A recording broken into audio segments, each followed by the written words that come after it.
Hi all, Dr. Clark here, and this is the beginning lecture or intro lecture to natural resources. All right, so in this lecture, I'm just going to give you some quick pointers to how to succeed not only in natural resources, but how to succeed in a college course. Okay, now a lot of students that are taking natural resources, maybe this is kind of your first science course, or this is kind of a filler science course. Maybe you've had a live lab course or something like that. But in science courses in particular, I'm going to tell you how to succeed, but you can use these methods to succeed in all your courses, and for that matter, in life. Okay? So if you're watching this and you're not taking my course for credit, but you're just watching this to gain knowledge about natural resources, you might skip over this video. Otherwise, there could be some pertinent information in the video for your life. All right, so first off, I need to talk about the resources for the course, okay? The required resources. Sand County Almanac by Aldo Leopold is a reader that you're required, and The Secret Life of Lobsters by Trevor Corson, okay, which is also a reader. We're going to read through both of these. You're going to have weekly quizzes on them, okay, and I'll get to that in a little bit. And as the semester goes by. Okay? The other one is a recommended resource, an environmental science book. It can be, the environmental science book that I list. It could be really any environmental science book. It makes no difference to me. But an environmental science book as a reference guide or a resource is good to have. Okay? The majority of the lecture material, or all of it, will come from my YouTube channel, my YouTube videos, which you're watching right now, the very first one. All right, so I request two things of my students to succeed in class. And really, you should actually request this of yourself if you want to learn something. If you want to learn a new task, a new bit of information, if you want to get something from a course, you should request two things of yourself. The first one's really, really simple, okay? And most people do it all the time. And that is to take notes. Write something down. Okay? If you want to learn something, you should really write it down. Okay?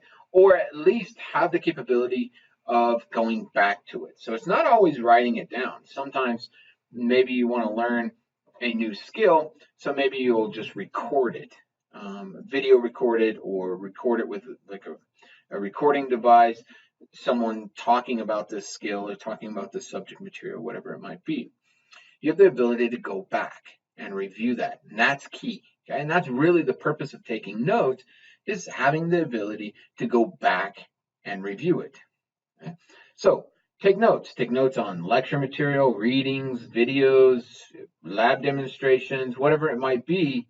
Okay? Take notes on it. Now, that doesn't have to be handwritten notes, old school way, pen and paper. Okay? It could be digital notes. You could type it out. You could write it out on a digital pad. You could record the lecture material, with a recording device, although it's on YouTube and it's already recorded. Okay? But this way you can always go back at any time and review the pieces that maybe you need to spend a little more time on. Some of it you're going to get first time through.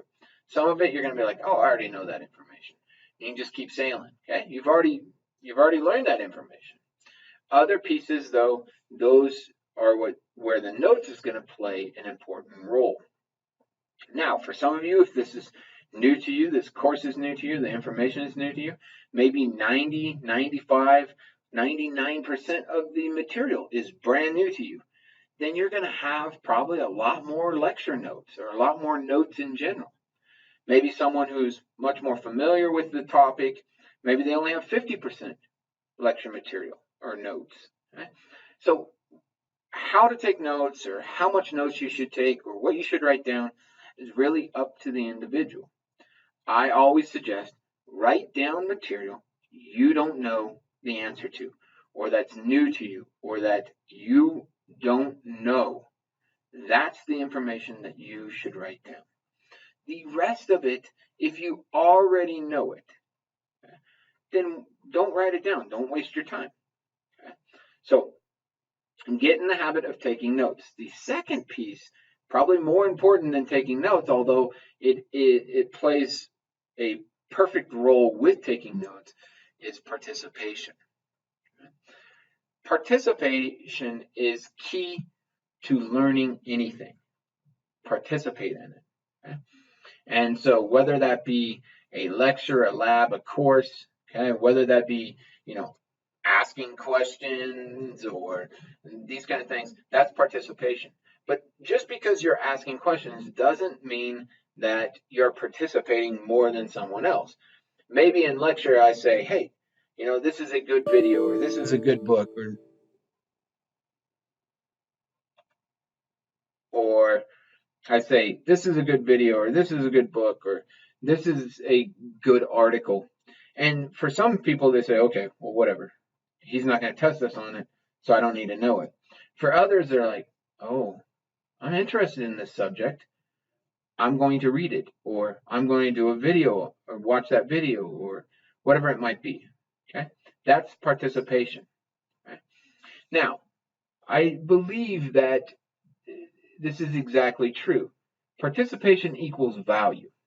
Okay? So if you participate at 10%, okay, then you're probably getting 10% of the value. 50%, 50%, 100%, 100%. Okay? And you can think about this from a perspective of maybe when you were a child, or maybe it's not even when you were a child, maybe when you were an adult.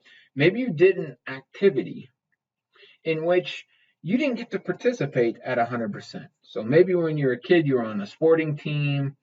So maybe you're a baseball team, basketball, soccer, whatever it might be. Maybe you were in dance, theater, music, something where you were not the lead, where you were not the best player, where you did not get to participate 100%. Maybe you sat the bench. Maybe you were in the back row and you just played backup. Maybe you were a tree instead of, a dancer in the play, whatever it might be. But you didn't get to participate in 100% of that activity.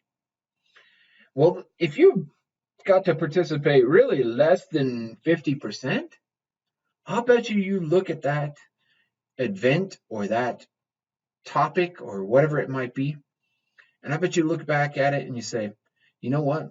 I hate baseball. I hate dance. I hate band. And it's really because you didn't have a good experience, mainly because you only participated at 50% of the time. Sometimes this has nothing to do with you. Sometimes this is the coach or the teacher or the director or whatever it is. Okay? So participation can be limited to you from another individual. Now, in a course or trying to learn information, it's only your deal. Okay? Participation is based purely on you in courses and things like that. So keep that in mind. Participate at the fullest. You get the best value. And then at the end of the semester, when you say, hey, I went through Dr. Clark's natural resource course and I gave it my all and I earned an A and I learned information. And I took that information, not only did I learn information, I took that information and I moved it into knowledge. And I'm knowledgeable about this subject material. Okay, and we'll come back and we'll look at knowledge. Okay? Before I do that, I want to kind of give a caveat to all my courses. All my courses have this kind of premise to them. I always say the truth will set you free. But first, it may piss you off. Okay? So the reason why I put that out there is sometimes I'll present you facts.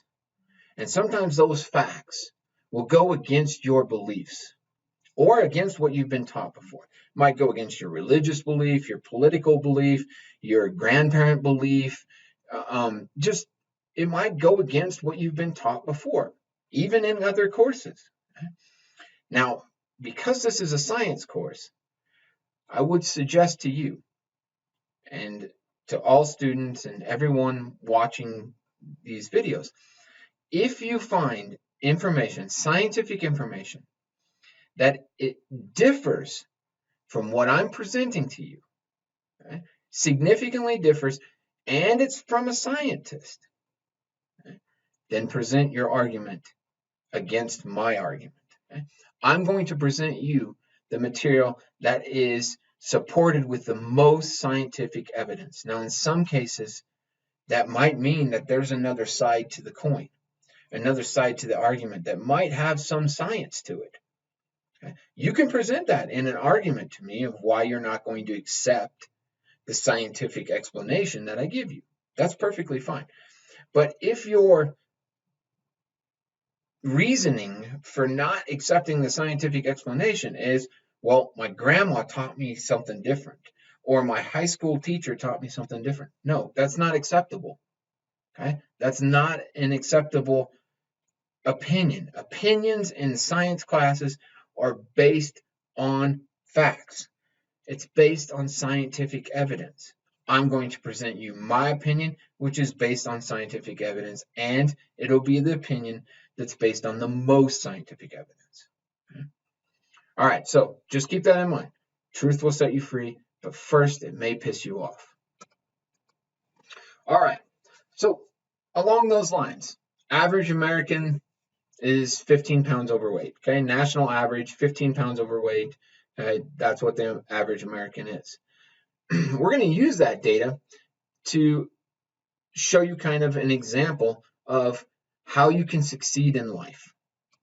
All right, so let's say, hypothetically, you want to lose 15 pounds. Maybe you're going to Hawaii in December and you got 3 months to do it, okay? Or maybe you're going to Hawaii over spring break and you got 3 months to do it. But regardless of when you want to do this, you want to lose 15 pounds because you want a better looking body when you're in a bathing suit in Hawaii. Okay? Lots of people are doing this. There are ways to approach this. Okay? You can work out every day for 3 months. And if you're truly 15 pounds overweight and you work out every day for 3 months, you're probably going to lose 15 pounds. If you keep working out every single day, 3 months, you're probably going to lose 15 pounds. Now, if you work out 3 times a week for 3 months, maybe 30 minutes at a time, maybe you don't make that 15-pound mark, but you make 10. Okay? If you work out the month before you go, every day, maybe you get that 5-pound mark. All right, so keeping that in mind, that's exercise. And most people have done this. And most people, if you're an average American, you're overweight because you don't do these. Right? Now that's just what it is. Right? And I'm not saying anything about this and you as an individual, okay? But I can tell you this: if your attitude towards working out is the same as your attitude towards studying, and you're 15 pounds overweight, then maybe you're sitting down here in the C range. Okay? So if you're working out every single day to lose that 15 pounds, it'd be the same as working out with studying every single day so you can earn an A. Okay? Or maybe you're studying every single day or 3 times a week, okay, for an hour each week or each time for 3 months so you can earn a B. Or maybe you're doing it right before a quiz, right before an exam, and you do a bunch of cram sessions, okay, so you can earn a C. Now, the amount you study is not the only thing that comes into question. It's just like working out. The amount you work out is not necessarily the only thing that's going to determine whether you lose the weight, okay, or not. Same thing. How much you study does not necessarily mean how well you're going to do. It's how you study, okay? Just like how you work out. If your workout means that you go to the gym and you work out on a machine for 10 minutes, then you go to the water cooler, you drink some water, you talk to some friends, chat a little bit, okay, then you go to another machine and you work out for 10 minutes, then you go back to the water cooler, get a drink, talk to your friends, chat a little bit, then you go work out again, another machine, okay? And those machine workouts, you're only doing 10 minutes each item. And in between, you have 10, 15 minutes of talking. Technically, you only worked out for 30 minutes. Even though you're at the gym for an hour, you worked out for 30 minutes. Studying is the exact same thing. If you sit down to study for natural resources and you got the TV on and you're like, oh, well, I'm just studying during commercials. Yes, there's lots of commercials, but because it's broken up, you're not really studying. Or you're studying with music on. And every time your favorite song comes on, instead of studying, you're singing, okay? Or you're thinking about your song or whatever your favorite song makes you think about, you're thinking about that. Or you're studying with your friends. You're studying with your phone on Facebook. And every time your friends, hit you up with a Facebook message, you're typing something back to them or tweeting something back to them. Whatever it might be, that's not studying. That's poor studying. Okay? So even though you can come to me and you can say, I study every single day for this class. Really? How are you studying every single day for this class? Are you studying in a room by yourself? You're reviewing notes, okay? Your technology is shut off. You're not answering Facebook and things like that. And you're diving in and you're dedicating time to the subject material. If you're doing that every single day, I assure you when you take my exam, you'll do well on it. Cram sessions. Too many students do this, okay? Approaching midnight and you're cramming. You got all your information out there and you're just cramming it in day before the exam. For some people, it works because the exam itself is a memorization exam. It's just regurgitating information onto the exam. Well, unfortunately, for some of you, the exams in this course are going to be different than exams you've had in the past, because I'm not interested in whether you can regurgitate information. I don't really care if you can get information. Everyone, almost every single person, probably every single person taking this class has a little mini computer inside their pocket. And if I asked you a question that was just regurgitating information, you can just Google it. You can look it up on your phone. I'm not interested in that ability. Almost everyone has the capability to do that. What I'm interested in is taking that information, which is the ability to Google, and applying it to knowledge-based questions.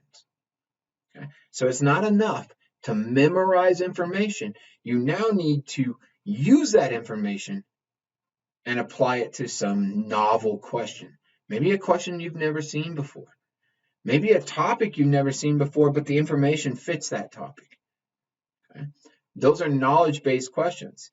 Knowledge is the key, and that's what you should be trying to get out of your undergrad and even some of your graduate level courses is knowledge. It's not information. Right? Information's easy. You just look it up. Okay? Everybody can look up facts. Okay? But how you apply those facts is what separates you from being knowledgeable or being able to look something up in a dictionary or on your phone. Right? That's what separates you. And that's really what you're getting when you're getting a college degree, is you're getting this knowledge, not information. Okay? After you've obtained knowledge, the hope, at least the hope from instructors and from people that do this for a living, the hope is that you want to take that knowledge and make it wisdom. Knowledge to wisdom is a little bit different. You're now taking your knowledge and you're connecting it with other pieces. So you're connecting it with other chunks of knowledge that may or may not be directly related, and you're building some kind of wisdom to some kind of novel experience, a novel thing. Okay? You can think of it as making a picture. Okay? So information is just points. Okay? Information, you can just think of that as being facts. So it's a dot here, a dot there, a dot there, a dot there. Okay? Knowledge is connecting those dots to make some kind of pattern. Okay? This could be a three-dimensional shape.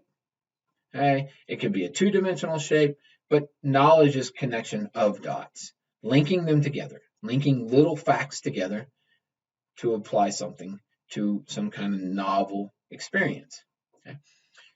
Going from knowledge to wisdom, now we're talking about a picture. We're talking about a mosaic. We're not talking about individual shapes, but we're taking all those shapes and we're linking them together to maybe form a portrait or a landscape or something like that. That's wisdom from kind of a picture's point of view. All right. Ways to not be able to go information to knowledge, or pitfalls going from information to knowledge. Procrastination. Okay? Procrastination should be like one of the worst words that you know, because in the field of taking information and making it knowledge, it's one of the biggest ways to fail is by procrastination, especially in online courses. If you procrastinate in an online course, what you can find out very quickly is that the course doesn't stop when you stop. The course just keeps moving. And if you're stopped and procrastinating and watching Netflix or, going on long vacations, doing things that have nothing to do with the course is still migrating, it's still moving. And you're getting further and further behind. Now, there are lots of different ways to procrastinate and lots of different labels to procrastination. So here are quite a few of them. All right, now there are lots of books about this, and I'm not by any means calling anyone an idiot or lazy or dumb. These are just labels that are put on types of procrastination. So if you do some of these, right, if you're considered an idiot in regards to procrastination, it means that you make comments like, I don't know how to study, or you never told me how to study. Okay? These individuals are labeled from people who study procrastination as idiot procrastinators. Okay? They want to basically, they're claiming that they're an idiot. They do not know how to do something, okay, because no one's ever taught them how to study before. Now, that being said, you don't need someone to teach you how to study. Okay? You need to teach yourself how to study. What works for you? Does making practice exams work for you? Does rewriting your notes work for you? Does rewatching the lectures work for you? Does teaching your 8-year-old nephew, niece, next door neighbor about these topics work for you? Does teaching your 95-year-old grandma, okay, about these topics work for you? That's on you. Okay? I can tell you how I study, but that's probably not going to work for you because you learn in a different way. So you need to figure out how you study. Okay? Don't make excuses like, I don't know what to study, or I've never studied before, or Bob hasn't started studying yet and he earned an A last exam, so I'm not going to start. Okay? These things are just ways to procrastinate. Okay? And in the end of the day, whether you're one of these procrastinators or you're a different named procrastinator, the key to success in online courses, and for that matter, the key to success in life is just do it. Okay? Not to take something from Nike, just study. Okay? Just do it. Okay? You need to shovel the snow, just do it. Don't procrastinate. If you procrastinate, it's not snow anymore. Now it's ice. Okay? Just study. Okay? The more you do something, the easier it will be. Just work out. You want to lose the 15 pounds? Just work out. Okay? And start, and don't stop until you've reached your goal. You want to earn an A in natural resources or any course? Study. put the time in, the work in, till you earn the A. It's the greatest feeling once you've accomplished that piece, because you know you put the time in, you put the work in, and you earned whatever you got. Okay? And if you can dedicate that kind of time and work to schoolwork, then you're going to dedicate that kind of time and work to when you earn a job, okay? Or to your family, or to an activity. And the more you practice something, the more you do something, the easier it becomes and the more routine it is. I understand most of you probably don't read and study material every single day for 3 months straight. But if you do, you're going to earn what you want. Okay?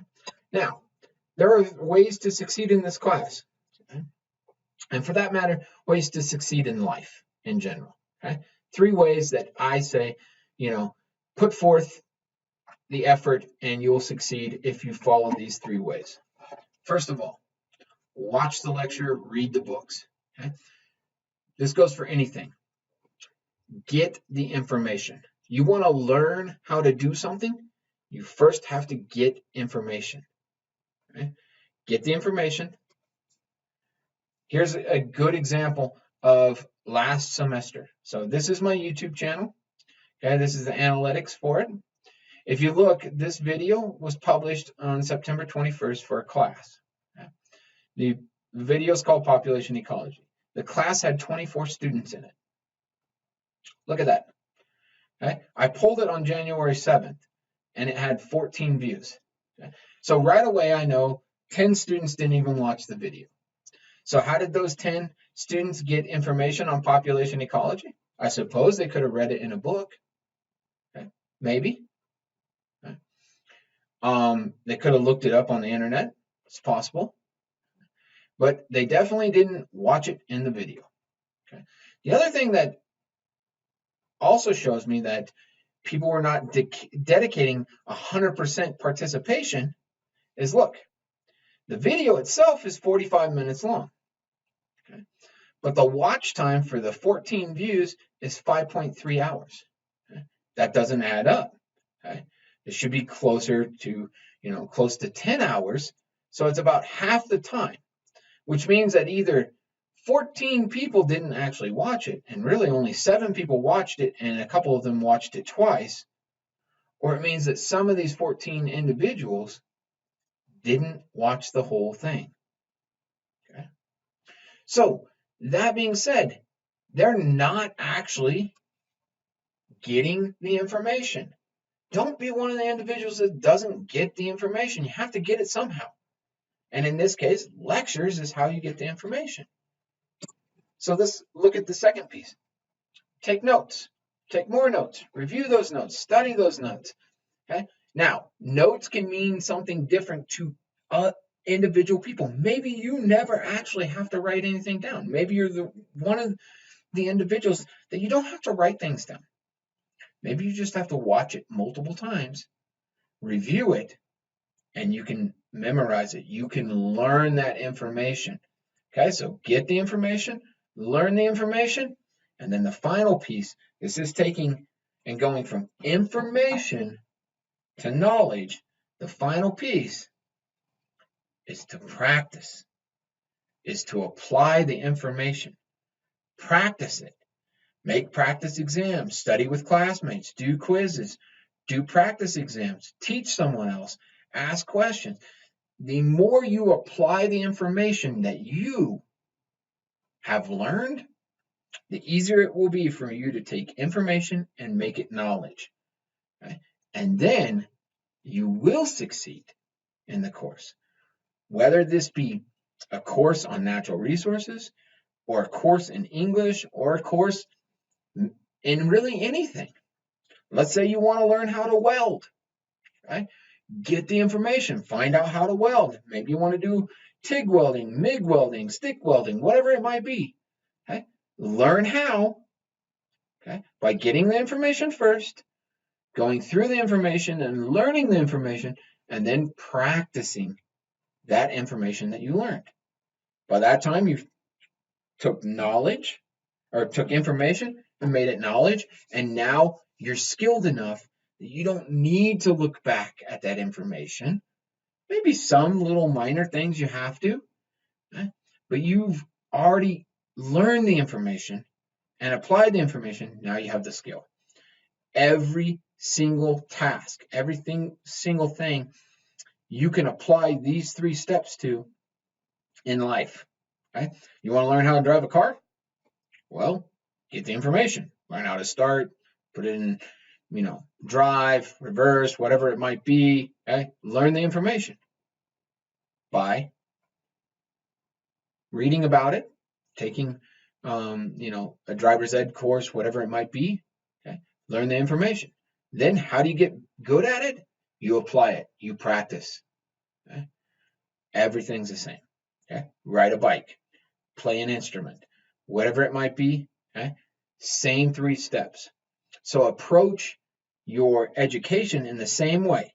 Get the information, learn the information, apply the information, and you'll be good.